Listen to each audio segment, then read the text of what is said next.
To give you an idea of how old this meteorite is, picture the age of our solar system, 4.6 billion years, as being represented by the length of my arm. To put that into perspective, all of human history could fit on the very tip of my fingernail and be erased with one swipe of a nail file.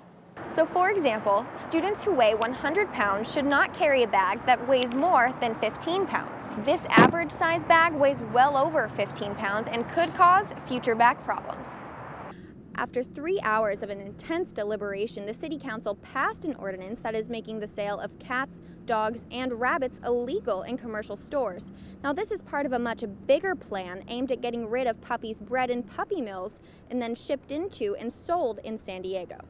Police have been here for several hours. They're still investigating. You can see the crime scene over there in the distance. They're inside, calling it a suspicious death due to blunt force trauma on the body. So here's the deal. So far, it's been a relatively cool summer, below average temperatures. Right now, it's 7 to 8 degrees cooler than it normally is this time of year. And by Friday, it's going to be 10 degrees cooler than normal. Windy in the mountains and deserts, gusty winds around 15, 20 miles an hour, and shockingly for San Diego weather, there's not going to be any real changes. If we take a look at our satellite radar imagery map, the reason that we're staying so cool is because there's an area of low pressure right here off the San Francisco coast, and that low pressure is normally much more north, so that's why we're staying so cool, because we're kind of stuck in that low pressure area flow, and you can see there's a heavy marine layer along the coast, and that's going to stick around for a little while. You are the sweetest. Right now we're going into the final round of our Final Four. We're looking for the last team to stamp their ticket on the way to the finals, which is this Thursday. Right now we have facing off the College of Technology and Innovation against the Ira A. Fulton School for Engineering Gold team. Now last round, the Ira A. Fulton School of Engineering Maroon team just moved on to the finals. So we might have 2 engineering teams potentially in the finals. Friends describe the 20-year-old Navy man as a responsible adult who just made a bad decision. Life is about decisions, and you gotta make the right ones. But the prosecution is calling him reckless. His recklessness led to the tragic loss of lives. Today, Earl Smith Jr. faced a judge and denied all 4 felony charges against him in the DUI accident that killed Carl and Eunice Ackerman. We all have that night that we go a little bit too far, and he just happened to get in a car after that. The night before the deadly accident, Smith's friends say he was at a party and drinking a lot. A breathalyzer showed what his friends were saying was true. Smith's blood alcohol level was a .12 an hour and a half after the accident. He shouldn't have been driving.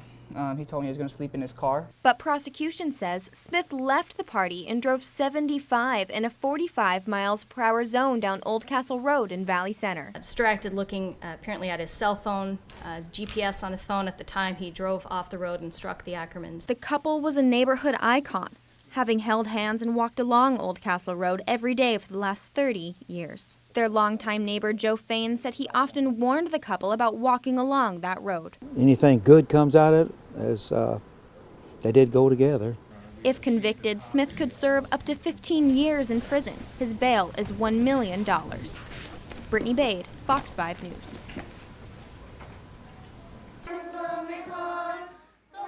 Children are singing and teachers are teaching at Isaac Preschool in West Phoenix, but there's a special guest in this classroom whose presence makes this an exciting day. Secretary of Education Arnie Duncan visited this local preschool as a professional and as a father. This is fantastic, and again, I always, when I visit schools, I always think about, I come to live as a parent, and I have 2 young children. If my children were here, I'd be absolutely thrilled. Secretary Duncan spoke at a town hall event here at the Brett Tarver Education Center, where he stressed the importance of expanding access to early childhood education for every student. When I see what those children are learning, when I see a fantastic principal and great teachers, I'm very, very optimistic about what those children are going to do long haul. Don't care what their family income is, don't care what's going on.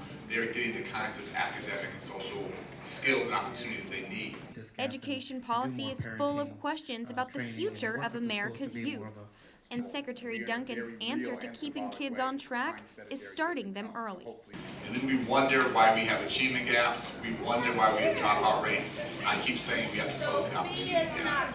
Secretary Duncan's back-to-school bus tour travels the southwestern United States, visiting schools and promoting President Obama's new $75 billion education program. It would be a new tax. Not everyone loves a new tax, but this is an investment. It is the best investment you can make. And Valley schools are investing.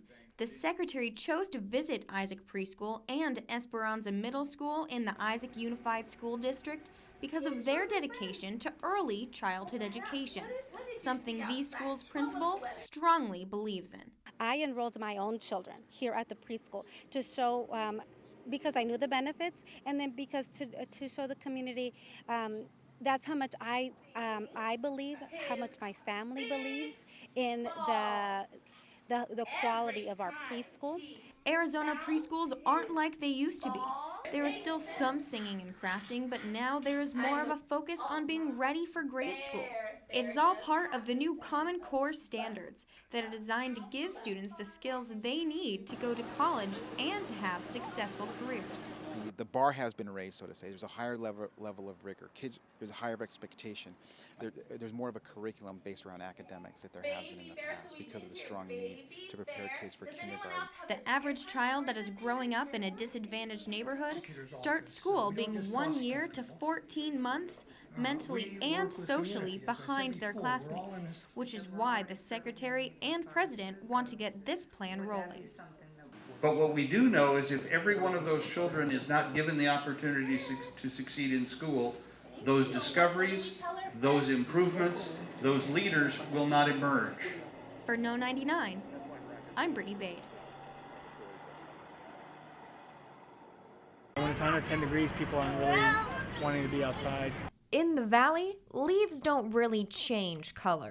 But you know fall is here when local farms open up their pumpkin patches. We sell pumpkins. We don't have all of our pumpkin sizes in yet, but we have a real small pumpkin, and we have a medium-sized pumpkin. Then we have some really jumbo, large pumpkins, and and then we have some all different sizes in between. Halloween is still a month away, so it's a little too early to buy your pumpkins. But the fall weather brings more than just pumpkin patches. Just the fact that you could be outside and do the various activities. The things that you do here aren't the typical things, like if you go to like a Peter Piper pizza or an indoor activity, a gym or anything. It's outdoors. You're in touch a little bit with nature. This weather only lasts so long, which is why families are lining up to enjoy it. The family atmosphere, getting to come out and do the train ride, the bounce pillow, all the activities. And these activities won't break your bank. We try to be very affordable. We think we offer a good value for what we charge. Pumpkin patches are a fun way to get in the fall spirit, even when it is still 90 degrees out. It makes it feel like it's actually fall. Usually they have a lot more stuff in this. St. Mary's Food Bank usually spends October stocking up on food for the holidays. If we're not able to build that up because we're busy distributing the food in October, it's not going to be here in November and December. The federal government shutdown has the Valley's largest food bank desperate for donations so they can feed furloughed workers and their families. If they were paycheck to paycheck, they were not using the food bank for services. That second week comes and you're not getting your paycheck, all of a sudden you're going to need some help. For 2 weeks, food banks nationwide have not been getting any help from federal food aid programs. Cut off supply of food that we normally receive, the donations become even more important to us. There is a way you can help out while enjoying the state fair. So we really do need donations from the public. Bringing just 3 cans to the Arizona State Fair on Wednesdays will help get you into the fair for free and benefit St. Mary's. Seeing everybody come in and come together and donate and get all this food is what we're here for. And you got to get into the fair. How fun is that? St. Mary's asks each of the Valley's 3 million residents to donate $1 or 1 pound of food so they can get through this tough time without a problem. For JMC 330, thank you. I'm Brittany Bade.